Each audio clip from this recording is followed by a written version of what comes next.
Hello दोस्तों, आप सभी का स्वागत है आपके अपने चैनल नॉर्मल लर्निंग पर।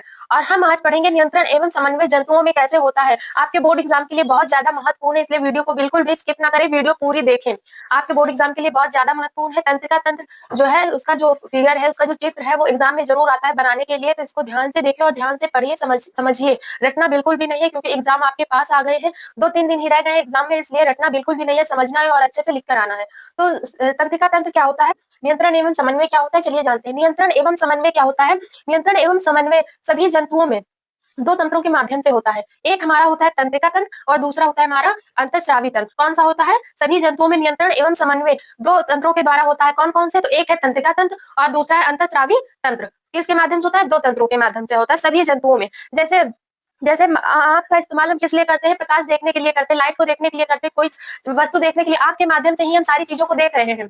कान के माध्यम से हम सुन रहे हैं, जो हमारे कान है ये किस लिए हमारी सहायता करते हैं, किसमें सुनने में हमारी सहायता करते हैं, कोई बोल रहा है, कोई गाना चल रहा है, कुछ भी किसी चीज की भी आवाज सुनने में हमारे कान मदद करते हैं। जीभ क्या करती है, तो जीभ हमारा स्वाद लेने में सहायता करती है, खाने में नहीं मदद करती है। जो खाना हम खाते हैं उसमें तो दांत हमारी सहायता करते हैं खाना को बारीक करने में, टुकड़ों में विभाजित करने में, लेकिन जीभ जो है हमारा स्वाद लेने में। ये सब क्या है, संवेदी अंग है। आंख, कान, नाक, जीभ ये सब क्या है, संवेदी अंग है। जीभ हमारा स्वाद लेने में सहायता करती है। और जो है त्वचा हमारा क्या करती है, त्वचा हमारा जैसे कोई चीज हम ठंडा या गर्म छूते हैं या फिर हमें पेन होता है, दर्द होता है, तो उसमें त्वचा हमें फील कराती है। जैसे मान लीजिए कोई ठंडी चीज छुएंगे, बहुत ज्यादा बर्फ मान लीजिए हमने छुआ ठंड के महीने में, गर्मी में तो उतना नहीं लोग हटाते हाथ, लेकिन ठंड के महीने में मान लीजिए आप बर्फ को छूते हैं तो तुरंत आप अपना हाथ पीछे कर लेते हैं। क्यों कर लेते हैं, क्योंकि यह सिग्नल तुरंत माइंड को पहुंचाता है। तंत्रिका तंत्र के माध्यम से कोई भी संदेश जो है दिमाग को पहुंचाता है और दिमाग तुरंत मैसेज जो है दोबारा भेजता है और हम हाथ को हटा लेते हैं। ये बहुत कम समय में ये होता है। जो ये क्रियाएं हैं हमारी बॉडी में तंत्रिका तंत्र के माध्यम से बहुत कम समय में होता है, कि आप उसको समझ ही नहीं पाएंगे ना, कि कितनी जल्दी हो गया। तुरंत हाथ आपने छुआ, तुरंत उतनी देर में माइंड को सिग्नल गया, माइंड से सिग्नल वापस आया और आपने हाथ तुरंत हटा लिया। ये किसके माध्यम से होता है, तंत्रिका तंत्र के माध्यम से होता है। तो इन सबको कंट्रोल कौन करता है, तो कंट्रोल हमारा दिमाग करता है, माइंड करता है। आप देखिएगा कि अगर किसी दिन या किसी भी व्यक्ति का अगर माइंड सही नहीं है तो उसकी बॉडी काम नहीं करेगी। क्या नहीं करेगी, काम नहीं करेगी बॉडी उसकी। तो ये क्या हो गया हमारा नियंत्रण एवं समन्वय किसके माध्यम से कंट्रोल होता है, तो माइंड के माध्यम से कंट्रोल होता है। ठीक है, तो चलिए स्टार्ट करें हम। जो तंत्रिका तंत्र है, तंत्रिका कोशिकाओं के एक संगठित जाल का क्या है, बना होता है। कोशिका एक संगठित जाल का, कोशिकाओं के संगठित जाल का बना होता है। क्या बना होता है, तंत्रिका तंत्र कोशिकाओं के एक संगठित जाल का बना होता है। ठीक है, यह सूचनाओं को विद्युत आवेग के द्वारा शरीर के एक भाग से दूसरे भाग तक पहुंचाती है। किसके माध्यम से, विद्युत आयोग, एक करंट जैसी ही क्रिया होती है। तुरंत जो है तंत्रिका तंत्र माइंड को सिग्नल देती है, दिमाग को, हमारे मस्तिष्क को सिग्नल देती है और तुरंत बाद ही मस्तिष्क जो है सिग्नल वापस भेजता है और हम कोई भी काम है, कोई भी चीज छू रहे हैं तो उसको हाथ तुरंत हटा लेते हैं। तंत्रिका तंत्र की कार्यात्मक एवं संरचनात्मक इकाई क्या है, न्यूरॉन है। तंत्रिका तंत्र की कार्यात्मक इकाई क्या है, ये हमारा तंत्रिका तंत्र का फिगर है, स्ट्रक्चर है। और तंत्रिका तंत्र की कार्यात्मक कार्यात्मक इकाई क्या है, न्यूरॉन है। न्यूरॉन जो हमारा तंत्रिका तंत्र है, एग्जाम में आपके क्वेश्चन आएगा कि तंत्रिका तंत्र की कार्यात्मक इकाई क्या है, तो ऑप्शन शॉर्ट क्वेश्चन में आएगा, तो ऑप्शन में रहेगा 4 ऑप्शन रहेंगे, तो उसमें से आपको सिलेक्ट करना है कौन सा, न्यूरॉन। तंत्रिका तंत्र की कार्यात्मक इकाई क्या है, न्यूरॉन है। ठीक है, इसकी संरचना मानव शरीर, इसकी जो संरचना है मानव शरीर में काफी जटिल है। इसकी संरचना, तंत्रिका तंत्र की जो संरचना है देखिए इस प्रकार से है, मानव शरीर में काफी जटिल है। तंत्रिका तंत्र के बिलियन विलियन तंत्रिका कोशिका पाई जाती है। ठीक है, 100 बिलियन तंत्रिका कोशिका पाई जाती है। कितनी तंत्रिका तंत्र में कितनी बिलियन कोशिका पाई जाती है, 100 बिलियन। इसको इधर नोट कर लीजिए। तंत्रिका तंत्र में 100 बिलियन, कितनी, 100 बिलियन, 100 बिलियन कोशिका पाई जाती है। कोशिका पाई जाती है, कितनी पाई जाती है, 100 बिलियन पाई जाती है। ठीक है, कितनी पाई जाती है, तो तंत्रिका तंत्र की कार्यात्मक इकाई क्या है, हमारी न्यूरॉन है। और तंत्रिका तंत्र में कितनी कोशिकाएं पाई जाती है, तो 100 बिलियन कोशिकाएं पाई जाती हैं।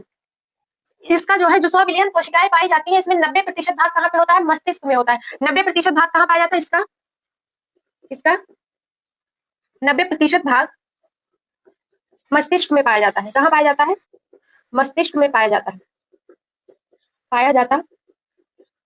रटना बिल्कुल भी नहीं है, अच्छे से समझना है ताकि आपको याद हो जाए। और इसका कार्य क्या है, जो तंत्रिका तंत्र है ये हमारा, इसका कार्य क्या है,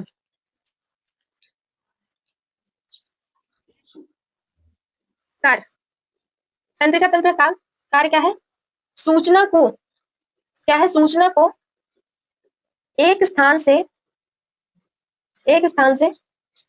दूसरे स्थान तक पहुँचाना, दूसरे स्थान तक पहुँचाना। कैसे पहुँचाता है? अभी बताया ना कि आप कुछ भी छूते हैं, ठंडा गरम तुरंत हाथ हटाते हैं, कैसे? हटाते क्यों हैं? क्योंकि आपके दिमाग को सिग्नल जा रहा है तुरंत। तो ये क्या कर रहा है, एक स्थान से हमने छुआ तो हाथ से ना, लेकिन महसूस हमको दिमाग में हो रहा है, तुरंत दिमाग में सिग्नल जाता है और दिमाग से तुरंत वापस आता है कि यह चीज़ गरम है, इसको हमें नहीं छूनी चाहिए। फिर गरम चाय आप पीते, गरम ठंडा पीते, तुरंत हटाते हैं मुँह के पास से, क्यों? क्योंकि यह जो है सूचना एक स्थान से दूसरे स्थान तक पहुँचा रही है। अगर हमारा दिमाग ही नहीं काम करेगा, फिर हमको पता ही नहीं चलेगा। तंत्रिका तंत्र ही काम नहीं करेगी तो हमको पता ही नहीं चलेगा ना। तो ये हो आपका जो है तंत्रिका तंत्र की वो है, चित्र है।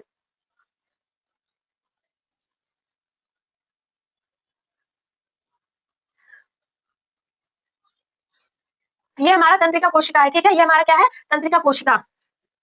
ये किस चीज़ का चित्र है? तंत्रिका कोशिका का। तंत्रिका कोशिका का।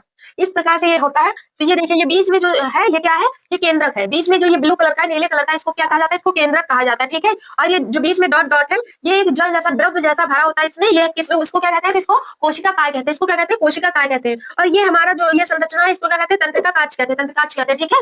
और ये जो लास्ट वाला है, ये तंत्रिका का अंतिम शिरा होता है। ये क्या है? तंत्रिका का अंतिम सिरा होता है। तो इसी प्रकार से जो है, ये हमारे तंत्रिका कोशिका का चित्र हो गया। अगर एग्जाम में क्वेश्चन आएगा तो आपको ये चित्र बनाकर आना है, छोड़ना बिल्कुल भी नहीं। इतना इजी चित्र है, इसको छोड़ के आएंगे तो क्या ही करेंगे आप लोग, ठीक है? जैसे ये इस तरह हमारा जो है तंत्रिका तंत्र होता है, ठीक है? इस प्रकार से होता है, ठीक? इसमें क्या होता है, ये देखिए, ये जो धागे जैसी ये निकली हुई है, धागे जैसी ये जो स्ट्रक्चर निकला हुआ है, इसको क्या कहते हैं? दुर्मिका कहते हैं, ठीक है? इसको दुर्मिका कहते हैं। ये बीच में इसको केंद्रक कहते हैं। ये जैसे डॉट डॉट है, इसको क्या कहते हैं? ये एक द्रव, एक प्रकार का द्रव, इसे कोशिका काय कहते हैं। ये हमारा तंत्रिकाक्ष हो गया। ये जो अंतिम सिरा है, तंत्रिका का अंतिम सिरा, ठीक है? और इसी प्रकार से ये पूरी बॉडी में इसी तरह बना रहता है, एक से एक दूसरी जुड़ी होती है, ठीक? जैसे ये बनाई इसी प्रकार से एक दूसरे से जुड़ी हुई है, ठीक है?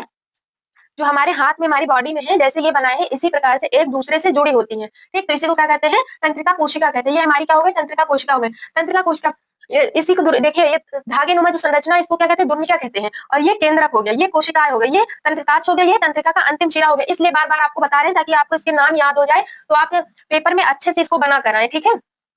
तो ये हमारा तंत्रिका तंत्र जो है, हमने आपको अच्छे से समझा दिया, आपको समझ में आया होगा। तो वीडियो को अच्छे से देखिए और अच्छे से याद करिए, इसकी प्रैक्टिस कर लीजिए। चित्र बनाने की अभी 2-4 दिन बाकी है एग्जाम में, तो आप अच्छे से प्रैक्टिस कर लेंगे तो एग्जाम में बनाना ईजी हो जाएगा।